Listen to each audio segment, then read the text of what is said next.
Hello students, I am Vishnu Shrivastava. हम लोग calculus पे फंक्शन कर रहे हैं और रेंज का टॉपिक है आज का। और इसके पैक में भी जो भी आपका टॉपिक है, डोमेन है, फंक्शन है, डिफिनेशन है, ग्राफिकल फंक्शन कैसे पहचानेंगे।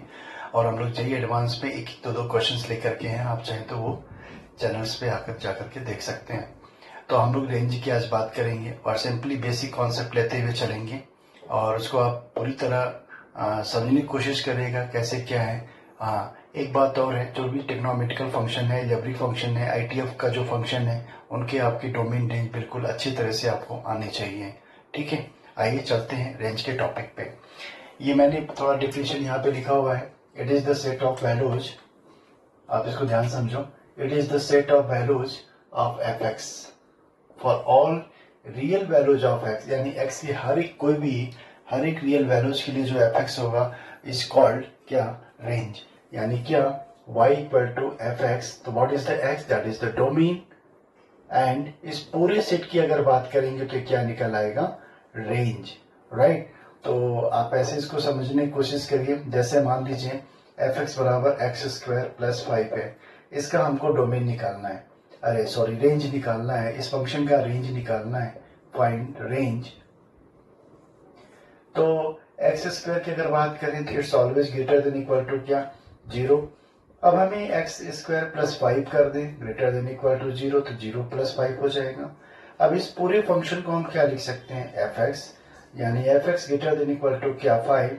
और इसी एफ एक्स को क्या लिख सकते हैं, वाई दिस। और इसको हम लोग क्या लिखेंगे, 5 टू प्लस इंफिनिटी। और इसी वाई को हम लोग क्या बोलेंगे, रेंज 5 टू क्या प्लस इंफिनिटी। क्लियर है। ये बेसिक हम लोग फंक्शन की अभी बात करेंगे, फिर धीरे धीरे एक हम लोग ट्रिग्नोमेट्रिकल, आईटीएफ सारे फंक्शन की बात करेंगे। तो आइए और आगे बढ़ते हैं, इसको और समझते हैं। ऐसे मान लीजिए f x equal to sine x, sine 3x। Sine 3x का हमको निकालना है क्या, इसका रेंज। तो पहले हम लोग साइन एक्स की बात करेंगे। तो साइन एक्स कहां से कहां लाई करता है, ये आपको पता होना चाहिए। ये कहां से कहां लाई करेगा, डोमेन, इसका डोमेन कहां से कहां लाई करेगा, माइनस इन्फिनिटी से प्लस इन्फिनिटी। और इसका जो रेंज होगा वो रेंज कहां से कहां लाई करेगा, आपको पता ही होगा। यानी इसको हम लोग डोमेन की अगर बात करें तो sine x, x belongs to क्या, आर। लेकिन अगर रेंज की बात करेंगे तो साइन एक्स, इस पूरे रेंज की अगर बात करें तो साइन एक्स कहां से कहां लाई करेगा, माइनस इन्फिनिटी, सॉरी -1 से क्या +1। तो भी इसका जो रेंज होगा वो साइन 3x, ये भी क्या होगा, दिस। यानी -1 से y दिस, यानी y बिलोंग्स टू -1 से +1 पे ही लाई करेगा। तो इसका रेंज क्या हो जाएगा, -1 से +1 पे इसकी रेंज होगी। अगर यही थोड़ा इसको आगे में ले लेते हैं, यानी अगर कोई मल्टीपल का केस बना देता है तब क्या होगा, इसको भी समझते हैं। जैसे मान लो F x equal to 3 sine X, ये ले लिया। तो साइन एक्स कहां से कहां लाई किया, ये -1 से +1। तो 3 का मल्टीपल करा देंगे। अब यहाँ पे देखिए चेंज हो जाएगा, 3 sine x greater than equal to +3। तो -3, इस पूरे को क्या लिख सकते हैं, एफ एक्स प्लस 3। तो एफ एक्स बिलोंग्स टू -3 से +3, यानी इसी को हम लोग y लिखेंगे और -3 से +3, that is the range of function -3 से +3, that is the answer. Clear है। और आगे चलते हैं, बहुत इजी टॉपिक है, इनके फंडामेंटल्स पकड़ में आने चाहिए तो ये बहुत इजी बन जाता है। और एक छोटा सवाल लेते हैं, सपोज एक्स स्क्वायर। अब हमको ये पता है कि एक्स स्क्वायर इज ऑलवेज क्या, अगर इसके डोमेन की बात करें इट्स ऑलवेज पॉजिटिव। क्लियर है। तो इसका अगर डोमेन बात करेंगे तो डोमेन क्या होगा, आर हो जाएगा। और एक्स स्क्वायर इज ऑलवेज क्या, 0। तो एक्स स्क्वायर के स्थान पे एफ एक्स हो गया। और y greater than equal to 0, y belongs to क्या, 0 से plus infinity, that is the range.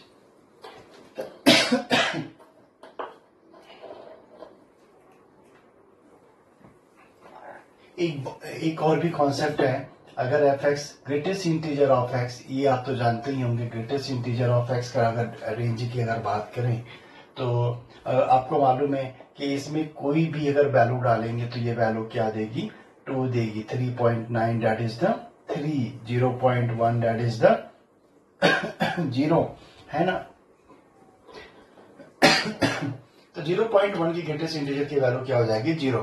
तो अब यहाँ पे देख रहे हैं कि अगर यहाँ पे कोई भी रियल नंबर डालेंगे तो बाहर क्या आएगा, इंटीजर्स आएगा, बाहर इंटीजर्स आएगा। तो इसका मतलब क्या हो गया कि इसका जो डोमेन होगा वो डोमेन क्या होगा, आर होगा। लेकिन रेंज क्या आएगा, what is the range, range क्या इसका निकल के आएगा, दिस इज द इंटीजर्स। आप याद रखिएगा, greatest integer of x is always integer, is always integer, is always integer. तो इसका जो रेंज होगा आई होगा, चाहे वो ग्रेटेस्ट इंटीजर की बात करें या लीस्ट इंटीजर की बात करें, दोनों का कंडीशन एक ही होगा।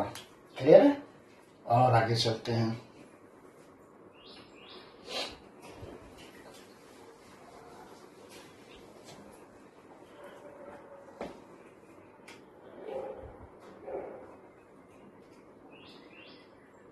नेक्स्ट है F x x minus greatest integer of x. तो एफ एक्स, इसी को हम लोग फ्रैक्शनल ऑफ एक्स भी कहते हैं, F x equal to fractional of x भी कहते हैं। तो यहाँ पे जो डोमेन है, अगर आप ध्यान से देखें कि इसका जो डोमेन है तो हम तो फ्री हैं, एक्स बिलोंग्स टू क्या, आर ले सकते हैं। लेकिन आर जैसे ही फ्रैक्शनल पार्ट लग जाएगा तो आर की वैल्यू कहां से कहां लाई करेगी, दिस इज द 0 हो जाएगा, लेकिन 1 नहीं होगा, है ना। तो यहाँ पर for any x belongs to R, यानी इसका डोमेन रियल नंबर। लेकिन रेंज की अगर बात करेंगे, this is the range less than 1, और एफ एक्स बिलोंग्स टू 0 से 1, दैट इज एफ बिलोंग 0 से 1, दैट इज आर एफ। ये ओपन इंटरवल है, ध्यान रखिएगा, दिस इज द ओपन। और क्वेश्चंस करते हैं इस पे।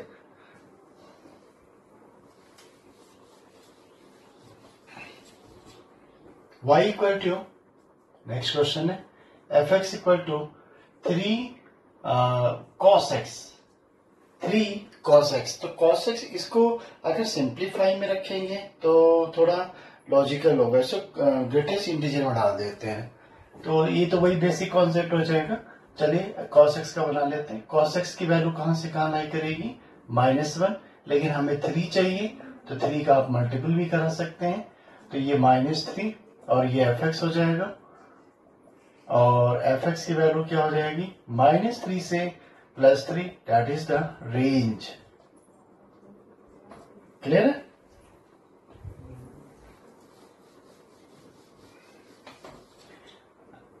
अगर इसी क्वेश्चन को ग्रेटेस्ट इंटीजर में डाल दें, greatest integer of cos x, तो आप ध्यान से देखो, greatest integer of cos x का मतलब कितना हो जाएगा, इसकी वैल्यू इसको रख देते हैं यहां पर।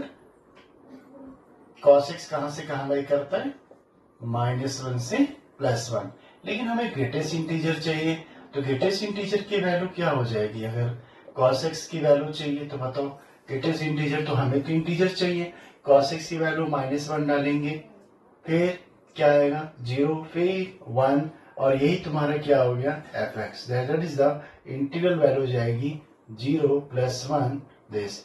इसको आप ध्यान में रखिएगा, इसको हम ऐसे नहीं लिख सकते हैं, गलत हो जाएगा। पर्टिकुलर वैल्यूज लेनी है, इसी से ये कर्ली ब्रैकेट में लिखा गया कि इंडिविजुअल वैल्यू लेनी, यानी हमें इंटीग्रल वैल्यू लेनी है। तो यहाँ पे -1 point something, 0 point something, 1 point something, ये सारी वैल्यूज करेगी, इसलिए हमें सिर्फ इंटीग्रल वैल्यू की बात करेंगे तो ये -1, 0 और 1 को ही हमें लेना पड़ेगा। This is the range. कभी कभी क्वेश्चन में ये आते हैं, find the number of solutions of greatest integer of cos x, तो इनके नंबर ऑफ जो सॉल्यूशंस हो जाएंगे वो नंबर ऑफ सॉल्यूशन इससे कितने आ जाएंगे, 3 आ जाएंगे। तो ये भी आप ध्यान में रखिएगा। आइए नेक्स्ट क्वेश्चन भी करते हैं। अब आपको देते हैं, आप बनाइए। और मैं हर बार कहता हूं कि 30 सेकेंड से लेके 2 मिनट तक क्वेश्चन आप ट्राई करेंगे, तो आप भी इसको ट्राई करिए। Pi cos x, quick fast.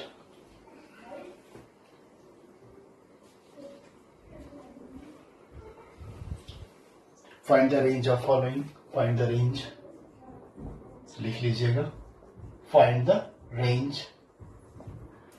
तो पहले हम लोग किसकी बात करेंगे, cos x की। cos x की वैल्यू कहां से कहां लाई करेगी, -1 से +1। लेकिन हमें तो यहाँ पर पाई का मल्टीपल है, तो पाई का भी मल्टीपल है, ऊपर से cos x है, तो यहाँ पर क्या करेंगे, इसका पाई से मल्टीपल करा देंगे। तो इसका जब पाई से मल्टीपल कराएंगे तो माइनस पाई, राइट है। तो अब आप जरा ध्यान से देखो, तो इसका जब ग्रेटेस्ट इंटीजर लेंगे तो कहानी कुछ और बन जाएगी। बिलोंग्स टू इंटीग्रल वैल्यूज बताइए। अगर हम इसको इस तरह न लिख करके अगर ऐसे भी लिख दें तो आपको ज्यादा पिक्चर क्लियर हो जाएगी। कुछ इस तरह ऐसे लिख दिया जाए 3.14, तो greatest integer of cos x, तो -3.14 है, तो ग्रेटेस्ट इंटीजर कहां से निकलेगा, -4। फिर बताइए -3, -2, -1, 0, 1, 2, 3, क्या 4 आएगा, क्या 4 आएगा, नहीं भाई, 4 के नीचे है 3.14, यानी जब 3 आएगा। तो इनके नंबर ऑफ सॉल्यूशंस कितने हो गए, नंबर ऑफ सॉल्यूशन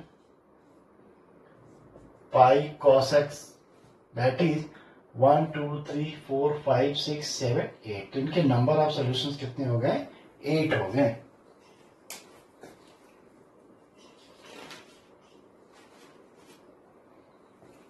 और आगे चलते हैं।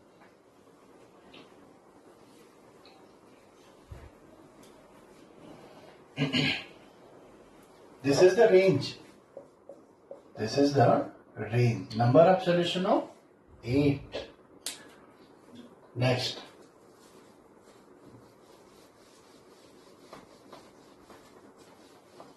आई होप आप लोग का सही होगा।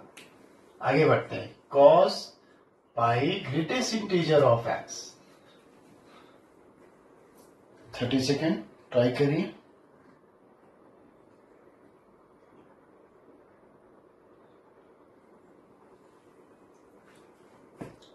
ठीक है,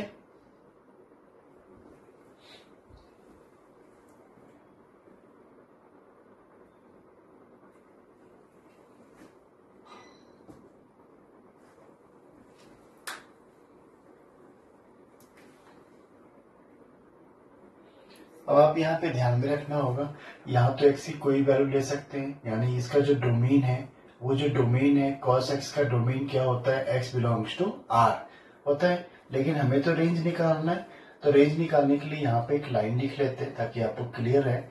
if any values of x, if any values of x put, if any values of x put in the function,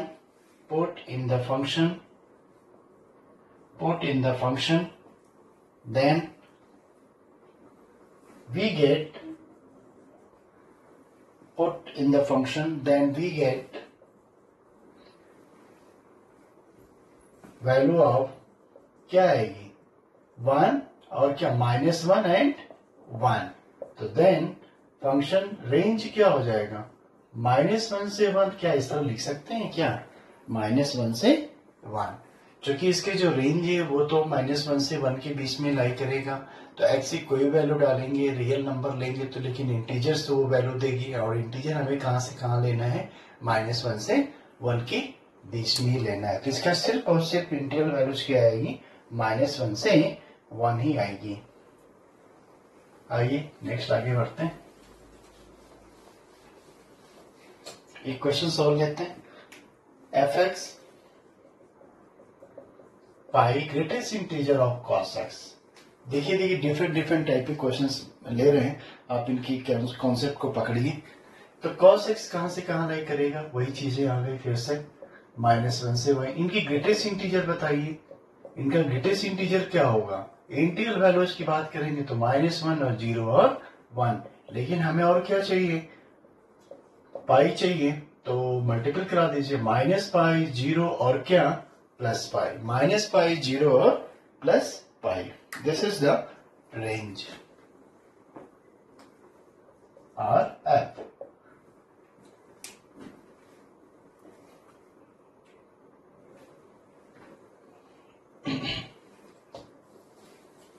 और आगे चलते हैं। F x equal to, next find the range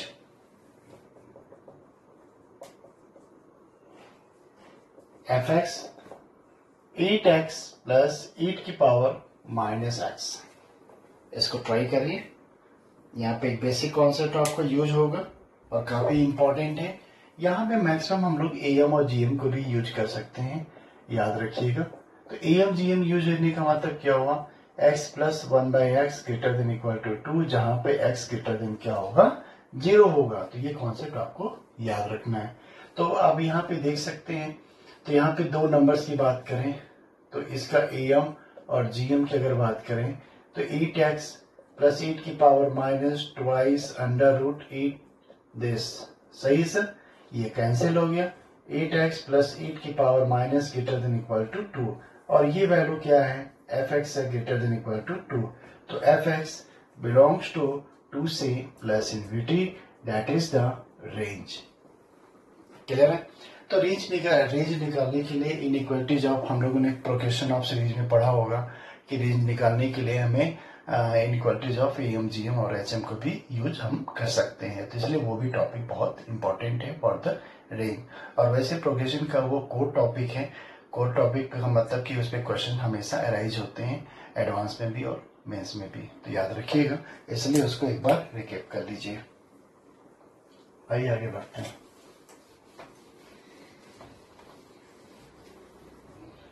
next question से एफ एक्स इक्वल टू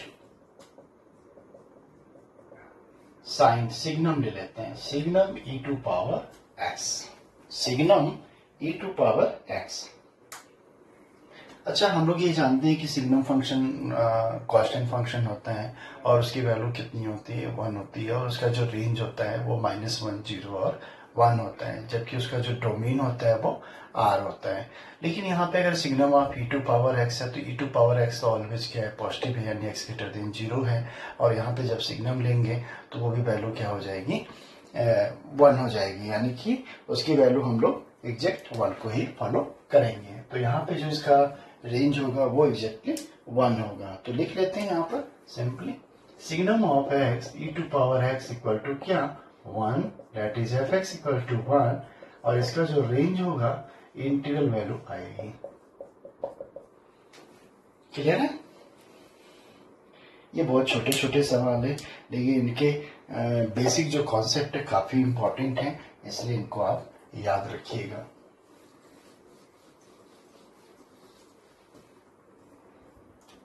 कुछ range trigonometrical equation में भी आते हैं, तो आप इनको याद रख सकते हैं, स्टैंडर्ड बना के लिख लीजिए। आपको याद होगा sine x plus cos x, अगर इसकी वैल्यू निकाली जाए तो ये √2 से और कितनी आएगी, -√2, और इसी को हम लोग क्या लिख सकते हैं, साइन एक्स प्लस क्या, π/4 लिख सकते हैं कि नहीं ऐसे, ये √2 सही है ना, √2 साइन एक्स प्लस π/4 ऐसे भी लिख सकते हैं इसको। तो एक बात और इसको समझना पड़ेगा, तो अगर कंफ्यूज तो नहीं हो रहे हैं आप, जैसे sine x plus cos x है तो इसको हम लोग ऐसे भी बना के लिख सकते हैं, sine x 1/√2 plus 1/√2 cos x. तो अब आप ध्यान से देखिए, तो √2 साइन एक्स इंटू कॉस π/4, और ये साइन π/4, और ये क्या हो जाएगा, कॉस एक्स। तो ये √2 हुआ और ये साइन एक्स प्लस क्या, π/4 हुआ। अब हम जानते हैं क्या कि साइन एक्स प्लस π/4 की वैल्यू कहां से कहां रही करती है, -1 से, और इनके साथ √2 है तो √2 का मल्टीपल आप करा सकते हैं। तो ये कुछ इस तरह आ गया दिस। तो ये जो रेंज आया है इसका, रेंज किसका, sine x plus cos x का, या साइन एक्स प्लस π/4 का है ना, दोनों बातें एक ही है, ध्यान में रखना। तो ये बिलोंग्स टू -√2 से +√2 पे लाई करेगा। लेकिन ये कॉन्सेप्ट एक है, ये बेसिक कॉन्सेप्ट आपने 11th वाले क्लास में पढ़ा होगा ट्रिग्नोमेट्री में, लेकिन इस पे एक फॉर्मूला ही बना देते हैं ताकि वो आपको याद रहे और इजी हो जाए। अगर a sin x plus b cos x हो तो ये क्या लिखेंगे, रूट में a² प्लस b² और इधर क्या आएगा -a² प्लस b²। पहला पॉइंट। दूसरा पॉइंट, अगर इसमें कांस्टेंट ऐड हो जाए c तो c बाहर आ जाएगा और इधर भी c बाहर आ जाएगा। क्लियर है, कोई प्रॉब्लम नहीं।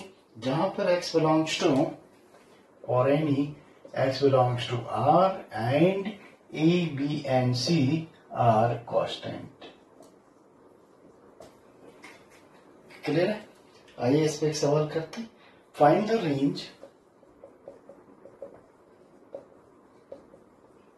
The range of function f(x) equal to 2 sin x plus 3 cos x। Find the range of function f(x) equal to 2 sin x plus 3 cos x। तो आइए, वही चीज बेसिक कॉन्सेप्ट है, 2 sin x plus 3 cos x। तो ये तुम्हारा आ जाएगा 4 + 9 और इधर भी 4 + 9। आप समझ गए होंगे ये क्या है, a sin x का कोफिशिएंट 2 है यानी a हुआ, cos x का कोफिशिएंट यानी 3 है। ठीक है, तो इधर a² प्लस b², इधर this²। तो इसका जो -√13 और ये वाली जो वैल्यू है वो क्या होगी, f(x) होगी और ये √13। तो ये क्या बन जाएगा, f(x) बिलोंग्स टू -√13 से +√13। That is the range -√13 to +√13। Clear है?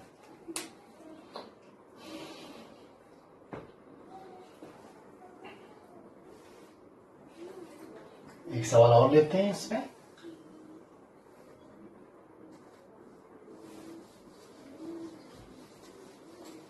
ट्रिग्नोमेट्रिकल इक्वेशन से भी रेंज आ जाता है कभी कभी, लेकिन रेंज हमारा ये स्पेशली कोई ये टॉपिक नहीं, ये फंक्शन का ही है, क्योंकि हर एक क्वेश्चन जो है अपने आप में एक फंक्शन है और उसी फंक्शन के तहत में हमको रेंज और डोमेन की बात करते हैं।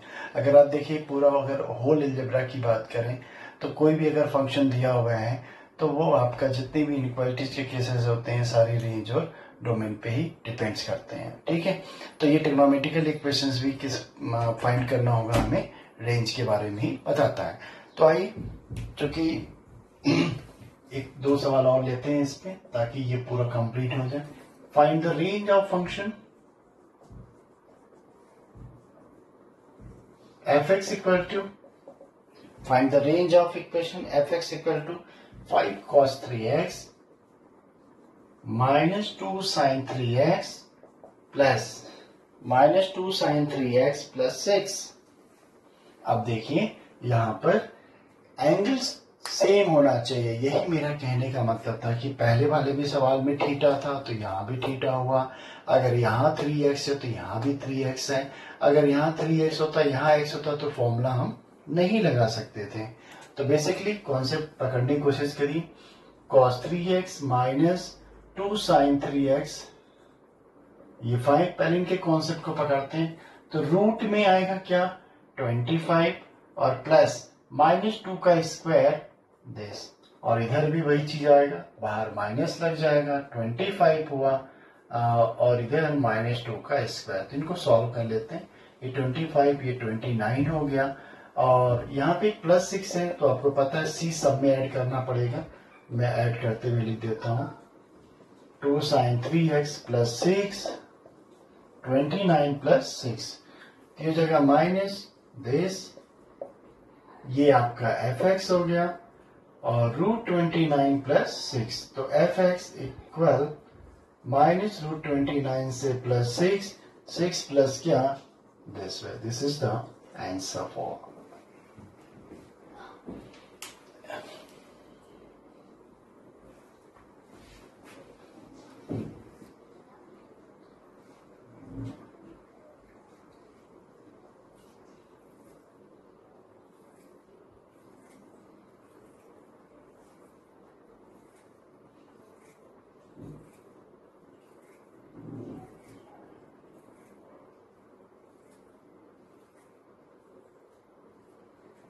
क्लियर है?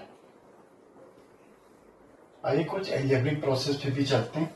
एल्जेब्रिक प्रोसेस पे कैसे सॉल्व करते हैं, पॉलिनोमियल इक्वेशंस लेके चलते हैं। Find the range F x दिया हुआ है, F x x square minus 4x plus 11, x square minus 4x plus 11। तो इनका डोमेन इनका रेंज निकालना है। तो फर्स्ट ऑफ ऑल अगर इनका रेंज पता करें तो इनका रेंज जो सुपर सेट है वो क्या है, रियल नंबर है।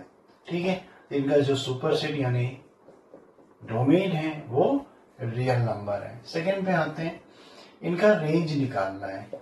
तो रेंज निकालने के लिए तो ऑलरेडी हमको एक फॉर्मूला पता है कि ए की वैल्यू को देखा जाता है, अगर ए ग्रेटर देन 0 हुआ तो मिनिमा निकलता है, और ए लेस देन 0 है तो मैक्सिमा निकलता है।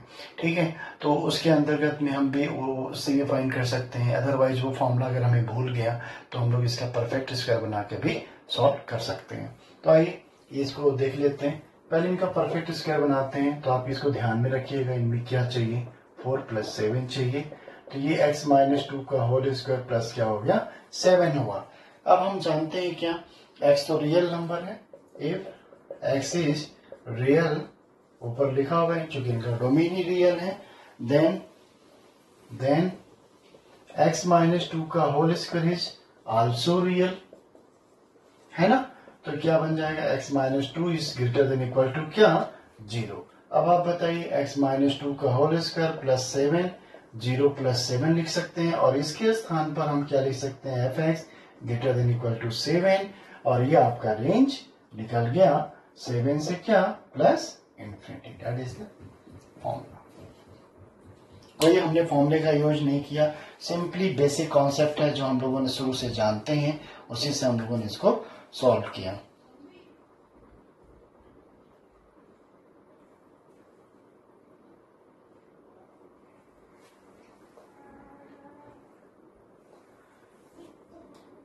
एक और करने की कोशिश करते हैं। Find the range of function, find the range of function.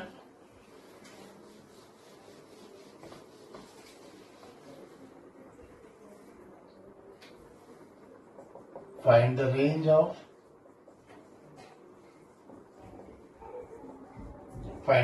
Of function f x equal to x square minus 4x plus 11 in, अब इन्होंने डोमेन दे के रखा हुआ है, डोमेन दिया हुआ है -1 से 6, इफ x बिलोंग्स टू -1 से 6। नाउ ट्राई करिए एक बार इसको।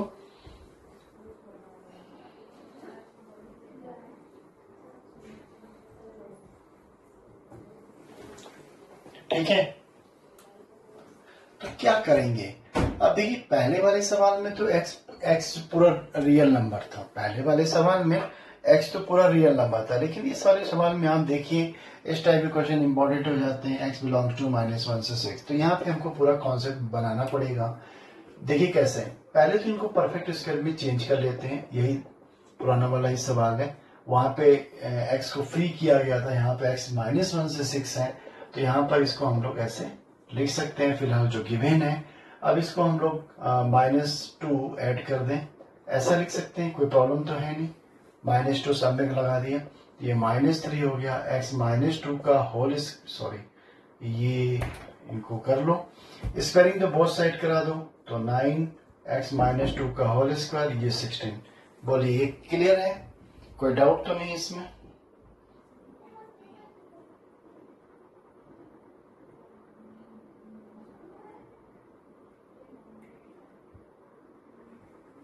क्लियर है, क्या यहां से यहां तक हम लोग पहुंच सकते हैं इजी में,